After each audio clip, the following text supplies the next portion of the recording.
another video! The mix of dragons we've gotten to see the world of Wings of Fire from through the years has been vast. From those with all kinds of powers to an endless array of histories and culture, no two characters are quite the same. However, there's one shared trait among a surprising many that I've always wanted to dive deep on in a video. And that's the amount of royal protagonists in WoF. So many of the dragons we've read about actually have royal blood, and it's time to talk about it. Both the number of how many, and what kind of impact this has had on the books. But before we begin, a huge shout out to my patrons. 𝙈𝙤𝙍𝙬𝙀, The Soul, Noob, Toe, Pyrotic, Evro, Pinky, Casgrada, Adequate, Alex, Moonclaw, Isaac, Bunnyisfunny, Pantala Resident, the furwing, Crystal, Phantom, the Dragon, 𝙈𝙤𝙬𝙁𝙊, Wolfyez, Misty, 𝙂𝙉𝙬𝙁, Bunnyisfunny, and Micolash. Thank you all so much for supporting me. Links to their social medias are in the description down below. Anyways, without further ado, let's get into the video. In this video, I'm only going to be touching on the POV dragons. However, I would love to take the time to chat about the many other royals in a future upload. We start the books off with a dragon who has an interesting family situation, and that's Clay. Always excited to meet his mother, this mudding would soon be disappointed when the big reveal of his parents turned out to be an entire letdown. Because, in the tribe he's from, moms and dads don't raise their dragonettes. Instead, hatchlings grow side by side and learn from each other. Mothers are often only caring and protecting of their sibs, and usually don't learn who their clutch came from. This was such a great and unexpected way to start the arc. It really set WoF apart from other books, where in those, Clay might have ended up meeting the perfect mother who was magically waiting for him the whole time. He has his own family, one he found and forged. That's what he needed most, and he realizes that fully.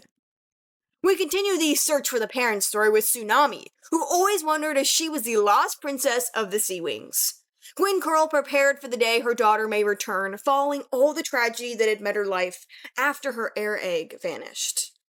Tsunami ultimately was the dragonette from the stories. She's of Seawing royal blood. And, surprising to us all, so is Glory. 2 back-to-back royals was crazy. Glory was ascended from the original line of rulers on Granger's side.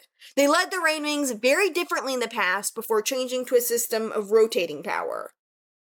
It's wild to think about who Glory's ancestors were, especially knowing how brutal the ancient Rainwings were.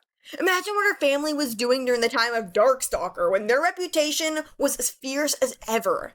I can totally see Glory being the direct reincarnation of one of these past queens. Starflight was like Clay in his backstory, and Sunny started that way too, until her mother became Queen of the Sandwings. Sunny was actually deemed righteous enough for the job by the Eye of Onyx, so she could have ruled the desert as well. However, she picked her mother as the best choice, making herself a hybrid princess. Sunny is distantly related to Darkstalker, I'm talking thousands of years, so if you want to count that, she already was royal. Moonwatcher does not come from such a line, though I think it's easy to forget her dad was literally Morosir. Winter comes next though, and I think he would probably glare at you if you pretended like we all didn't know he was Queen Glacier's nephew. His aunt was Queen of the Icewings, and the frozen throne now lies in the claws of his cousin, Snowfall. Winter grew up in the palace and was shaped by the strict lifestyle that came with it. He was the first POV to have his royalty be tied to his past and current story so directly. Pretty cool. No pun intended. Despite growing up in the castle, Peril wasn't royalty, but her best friend Turtle is. One of the many sons of Queen Coral, TurtleTheSeawing is a prince.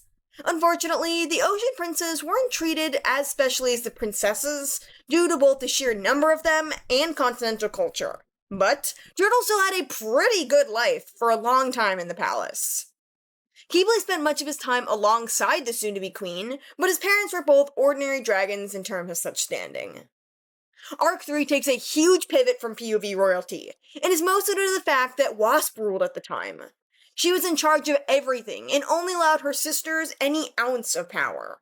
Blue and Luna's family wasn't royal, and neither were Cricket or Sundews, despite Belladonna taking control of the Poison Wings. Snowfall, however, is, as mentioned earlier. Same as Winter, her royal status directly impacts the book and her perspective in huge ways. Snowfall's story is the most tied to this position and her bloodline out of any other royal in WoF, as she directly makes choices as queen here.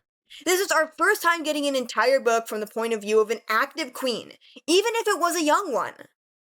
Arc 4 has given us Umber and soon Kinkajou, but neither of them are royal either. So it seems we're mostly moving away from these character types for now, which makes sense considering how many other things there are left to explore. But if you're counting Legends books, we have more. What do you guys think about all this? Is 6 main series royal dragons too much, or do you want more? Are we perfect right where we are? Who else might we be getting as a focus point next? Let me know down below. Thank you all so much for watching, and I'll see you in the next video. Bye.